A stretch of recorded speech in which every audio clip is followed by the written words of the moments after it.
Hi guys, இதுதான் எங்கள் தம்பி. இவர் தலைமையில் தான் இப்போ சமையல் வேலை நடக்குது. சிக்கன் பிரியாணி, சிக்கன் சொல்ல மறந்துட்டேன் நான்.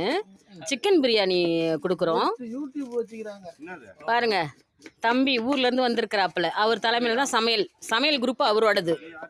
ஓகேங்களா?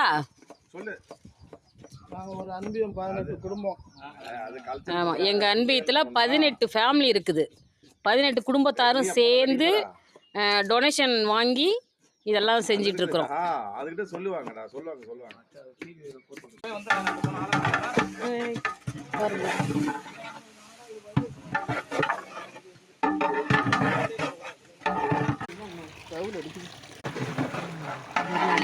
சிக்கன் போட்டு தின்றாங்க பாருங்க. என்னோட அடுத்து பார்சல் பண்ணும்போது காட்டுறோம் உங்களுக்கு. வெயில் அடிக்குது, அனல் அடிக்குது, பக்கத்தில் நின்று எடுக்கவே முடியல.